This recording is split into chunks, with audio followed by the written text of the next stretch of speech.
అసలే సినిమాల రిలీజ్లు అంతంత మాత్రం. పైపెచ్చు రీ రిలీజ్ల హడావిడితో బాగున్న సినిమాలు కూడా కాసులు చూడని పరిస్థితి.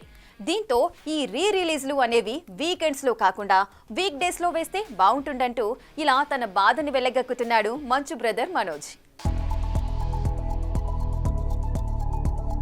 చిన్న సినిమాలు రిలీజ్ అవుతుంటే పెద్ద హీరోల రీ రిలీజ్ లో కాస్త చూసుకుని వేసుకోమంటున్నాడు మంచు బ్రదర్ మనోజ్. కారణం, మొన్న భైరవం సినిమా మంచి టాక్ తెచ్చుకున్నా అదే రోజు వచ్చిన కలేజా సెంటర్ ఆఫ్ అట్రాక్షన్ అవడంతో భైరవం సినిమా కలెక్షన్స్ రాబట్టలేని పరిస్థితి. ఇక రీ రిలీజ్ అయిన గబ్బర్ సింగ్, ఖుషి, ఆది, ఖలేజా, ఆదిత్య 369, జగదేక వీరుడు, అతిలోక సుందరి ఇలా పాత సినిమాలన్నీ ఇటీవల గ్రాండ్ గా థియేటర్లలో రిలీజ్ అయ్యి ఎంతటి సెన్సేషన్ క్రియేట్ చేశాయో తెలిసిందే.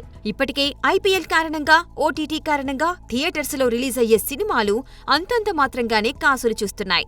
ఇక పెద్ద సినిమాలన్నీ మంచి పండగ సీజన్లు, సెలవు సీజన్లు లాక్ చేసుకున్నాయి. దీంతో ఏదో ఒక మంచి డేట్ చూసుకుని థియేటర్లోకి వద్దామంటే రీ రిలీజ్ సినిమాలతో వచ్చే డబ్బులు కూడా రాకుండా పోతున్నాయి. ఇక తాజాగా భైరవం, షష్ఠిపూర్తి లాంటి సినిమాలతో పాటు ఇంకొన్ని చిన్న సినిమాలు థియేటర్లని పలకరించినా మహేష్ బాబు పాత సినిమా ఖలేజాకి విపరీతంగా ప్రచారం కల్పించడంతో సినిమా ఏకంగా 4 కోట్లు కొల్లగొట్టి భైరవం మేకర్స్ కి గట్టి షాకే ఇచ్చింది.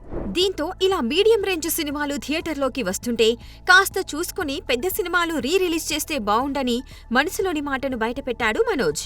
సినిమా బావుంటే ఆడియన్స్ వాళ్లే వస్తారు అన్న కామెంట్లు వినిపిస్తున్నాయి. కానీ ప్రస్తుత పరిస్థితుల్లో ఓటీటీలో వెంటనే రిలీజ్ అవుతుండగా చిన్న మీడియం రేంజ్ సినిమాలని ఎవరూ పనిగట్టుకుని చూస్తారనేది question మార్కే. For more videos like this, subscribe Big TV channel.